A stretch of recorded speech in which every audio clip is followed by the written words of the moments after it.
Yo, what is going on, everyone? Welcome back to the channel. Today we're going to be going over my Freyna build that is Season 3 ready.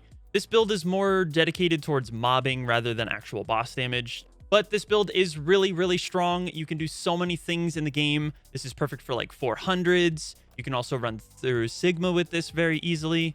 Also, this is actually pretty decent for Purge 10, so it's just an all-around really good build. It allows you to basically spread poison through an entire room of enemies, regardless of how far away they are. It's actually insane. It has a lot of range, a lot of power. It does a ton of damage, and it's just perfect for all endgame activities. Now, before we jump into the actual mod explanation part of it all, if you guys just want screenshots, jump to this timestamp right here. You guys should be good to go. I put together all these graphics for you just to showcase the entire build, rather than having to sit through an entire video. So enjoy the screenshots, but let's jump into the build. So when it comes to the actual build, we are going to be focusing on mobbing with Freyna rather than kind of an all-arounder or even a boss setup. Now, there is a boss setup that you can use with her. However, we're not going to be building into that today. We're going to be strictly focusing on how she mobs because she is one of the best mobbers in the game. Now, when it comes to a Transcendent mod, we're obviously going to be rocking Contagion. Basically, what this does is when an enemy inflicted with Room 0 trauma is killed, a contagion of Room 0 trauma surrounds it. Basically, this is how you kind of get everything going. This allows you to spread your toxin through entire rooms really fast, because whenever one of the enemies dies from toxin, they kind of pop into a little like smoke cloud of death, and then that passes on that toxin to the next enemy and the next and the next. And before you know it, it spreads that poison through the entire room, killing every single mob. And it is just the go-to Transcendent mod whenever you're thinking about playing Freyna and wanting to mob with her. Next thing we want to look at is the cooldown of our abilities, being that our abilities are how we spread that toxin. We want them to be on the shortest amount of cooldown as possible so we can activate them or have just a lot more uptime with our abilities. Therefore, we are going to be rocking Nimble Fingers and MP Conversion. This is pretty standard in every build. This is just how you get a lot of cooldown on your stuff. Now, we want that poison to stay on the actual map as long as possible so it can have a better chance of spreading all of that poison. And for that reason, we're going to be rocking Skill Extension just to give us a really good skill duration bump without having any sort of like negative effects. Same concept as our skill duration. We also want our poison to spread in a bigger range. Therefore, we're going to be throwing on Skill Expansion as well as Amplification Control to give us a huge bump in skill effect range. This just allows our poison to hit a massive area, which will turn into a crazy amount of explosions and damage, and then Contagion kicks in and spreads that poison even further and further. And also with Amplification Control, we are getting a little bit of bump to our max shield, which never hurts.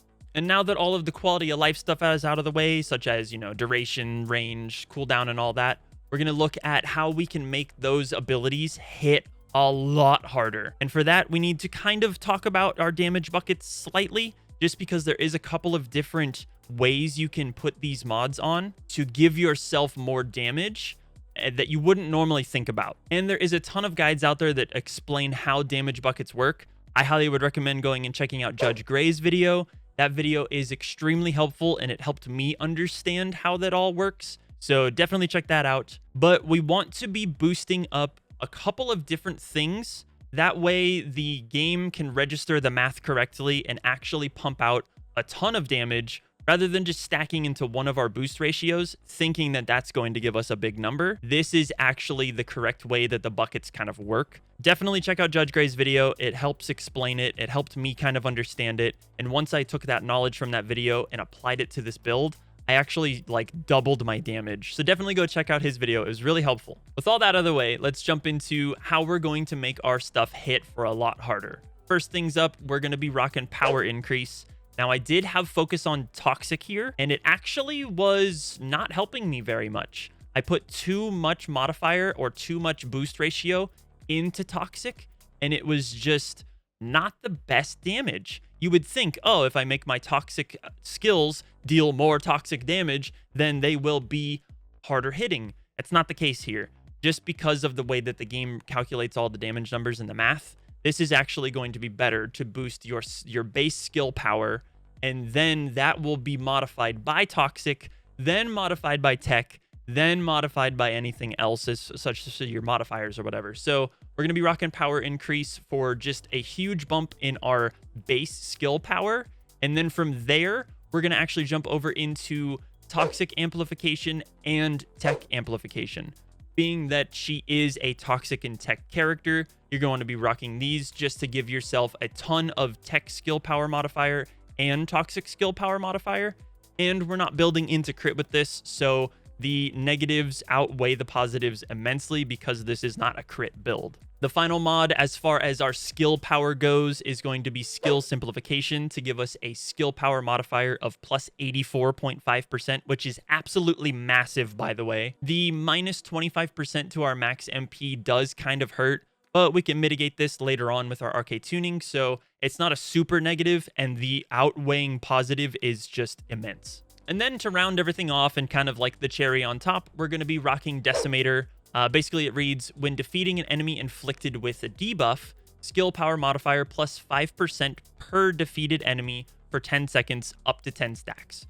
Basically, this allows us to get a huge bump in our skill power modifier, actually a 50% bump in it, which is absolutely crazy. And this is so prominent as far as how our kit plays and everything, that this just gives us an extra, like I said, cherry on top. This gives us extra damage, basically for just playing the way the character plays. And then, of course, midair maneuvering, that's a given. All right, guys, here is the full build. Go ahead and copy, screenshot, whatever you got to do. If you do have any questions, let me know down in the comments. But let's jump over to the weapons and all the equipment and the reactor and the Arche tuning.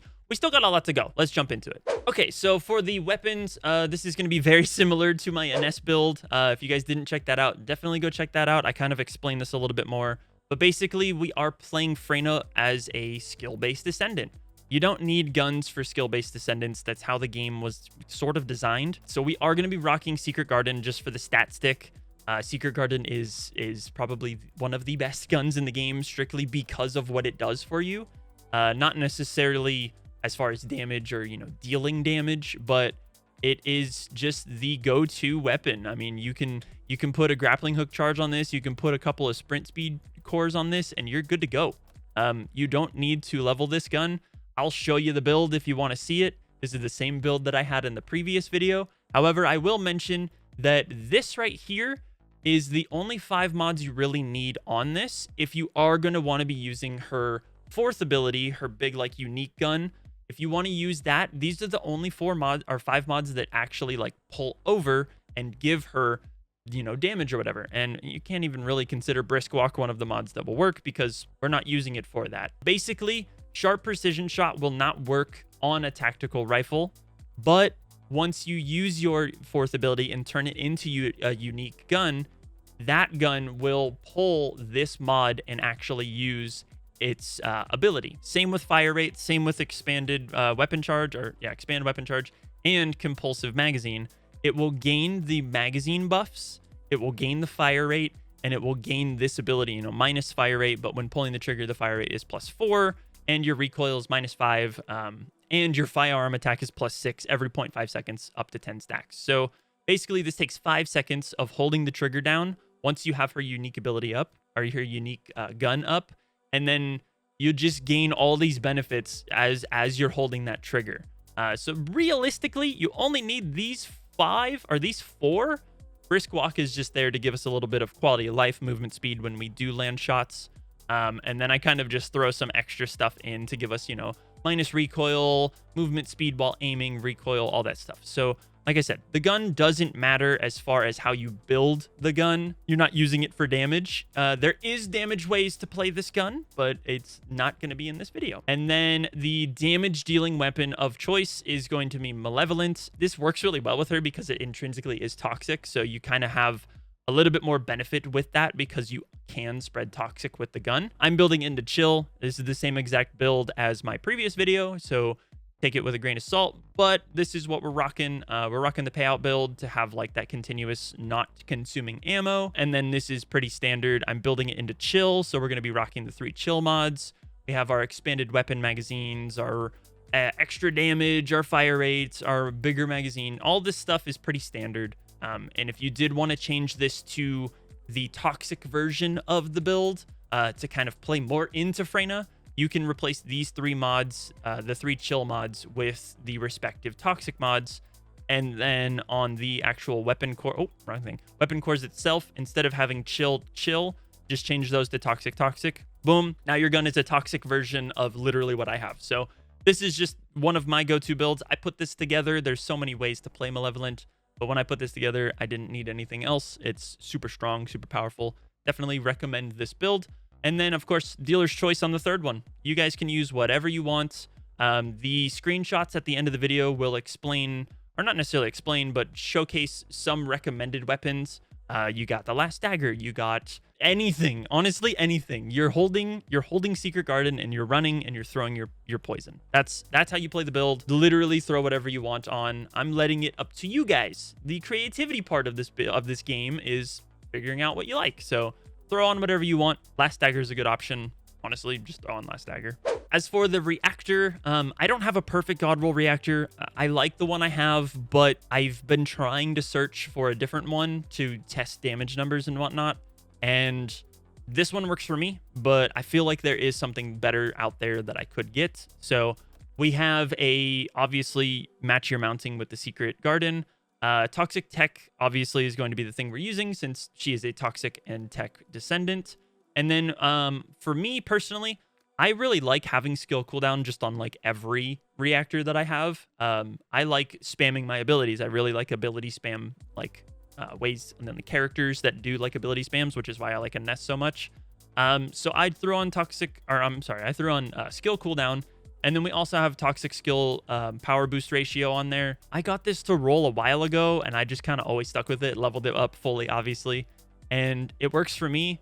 But the one that I probably would want is going to be your toxic and tech skill boost power ratio, just strictly because you're pumping up 2 different damage buckets, which ultimately gives you more damage, right? So you can rock skill cooldown, you can rock toxic, you can rock tech, you could rock duration up, you could rock skill effect range. There's so many different ways to play her. Like I have this one, it's a cooldown and cost reduction. We also have like critical damage and critical hit rate. I kept this just in case I wanted to build a crit build. There's so many ways to do this. You can farm one of these right now over on Fortress. So if you're looking to build this build and you want to go farm a good reactor for her, head over to the Fortress and get one. As for the external components, we are rocking the Plague set. Of course, this is going to be the obvious choice for her. The Plague set is just really strong with your 2-piece giving a bump to your tech skill power, which, you know, we're making that bucket bigger. And then also the 4-piece giving us toxic skill power by a very big percentage, by the way. 43.2% just for having 4 pieces on is kind of nuts. I'm not going to lie, it's pretty dumb. So that's why we're rocking the Plague set, just to make her skills just deal more damage, basically. And then as far as all the way down the board, we are rocking for the cores, we are rocking max HP and defense. Just kind of get that all the way down. As for the actual sub rolls or the sub stats, you want your normal typical things. You know, you want your MP recovery out of combat, your max HP. You want your MP recovery in combat and max MP, sorry. You want your defense and your MP recovery modifier to make your first 2 components just better. And then, of course, your processor. I said this in the last video. It doesn't super matter. This is giving me shield recovery modifier and max shield. I'm sitting at 1,119 max shield. And, of course, my amplification control also gives us some shield as well. So, like, this sort of benefits here, but you can honestly rock anything. I'm pretty sure you can rock like toxic resistance or, you know, whatever the case may be. Processor, not super important. These 3, however, are pretty important. You're getting HP here, you're getting MP here, and you're getting defense here. And then all of your modifiers and inside and outside of combat MP is just boosted as well. So you just have a ton of good quality of life stuff to just help the build keep going. All right, here is the arcade tuning board. Grab your screenshots if you need it, but basically we are going to always be building to the top right corner whenever we are playing a skill-based Descendant, just because that's kind of what that top corner does. But you ultimately want to get up to the mutant cell at the top so you can get toxic cohesion. Again, as I stated in a lot of previous builds and, you know, my NS build and whatnot, basically this is just as you play the character the way the character was designed to play. I have this equipped, that character just becomes stronger. It's a do play the game and benefit from playing the game the way the game was intended to be played. You're getting 3 stacks at a 50% trigger rate when you get a kill. 50% chance to trigger. It lasts for 10 seconds. You can get up to 3 stacks, and each stack gives you toxic skill power plus 6.4%. So you basically get like around a 20% increase of your toxic skill power just by defeating enemies, which her skills defeat enemies. So it just works without having to do anything. And then, of course, we're building into, you know, MP and skill duration up, which is nice because this gives us our toxin just stays on the map for longer. More MP. We're kind of going to go down into skill power. We get a little bit more range here, so it makes our toxin bigger. And then, of course, we're going to grab our enhanced skill power as well as our enhanced skill cooldown just to have, you know, our abilities up all the time and dealing more damage. And then we kind of divert over into toxic cohesion. So grab your screenshots and let's jump over into our inversion reinforcements to see what we're rocking. Now, this section might not be super relevant in about a week's time, just because that's when season 3 launches and they are changing this board. But for right now, if you're trying to build this, I am rocking Adrenaline Rush. I typically rock Adrenaline Rush on all of my like skill-based Descendants, which is behind me right here. Bam. Basically, this when you defeat an enemy, you get a movement speed of 16%. You just move faster when you play the game. So this is just good because you have to kind of like keep up with a lot of people sometimes, like bunnies, whatnot. Everything's fast in this game. The faster you can go, the better. We're also rocking selective neurostimulation for basically a bump in our MP every 45 seconds at a different interval. And then Arche circulation tactic, just for on hit with a skill, you gain minus 24% skill cooldown to make your skills come back faster and just constantly keep your rotation. You can trade this out for like neuro focus, or if you wanted a specific type of rounds.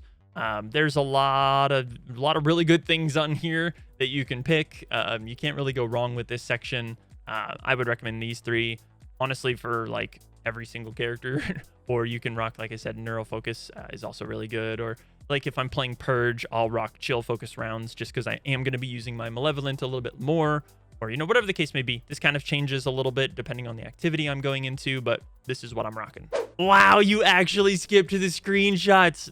Nah, I'm just playing. That's totally cool. I hope you enjoyed the screenshots, and if you have any questions, please drop a comment. Don't forget to like and subscribe. Thank you. All right, guys, that is my Freyna build ready for season 3. Like I said, there is a lot of different ways to build her. This is just the one that I felt most comfortable with, and it deals a massive amount of damage and could clear entire rooms really easily. Let me know what Descendant you guys want to see next. I do have a ton of different builds ready to go. I really enjoy playing Eugen and Keelan, so those are kind of on my radar. I also will be putting together a Glay build. I'm actually working on that today after this video goes live, so just stay tuned for it. I have a ton of stuff coming and a ton of stuff in the works. It's going to be so much fun. Season 3 is almost here, guys. Next Thursday, we're going to be live streaming over on Twitch for the launch of Season 3.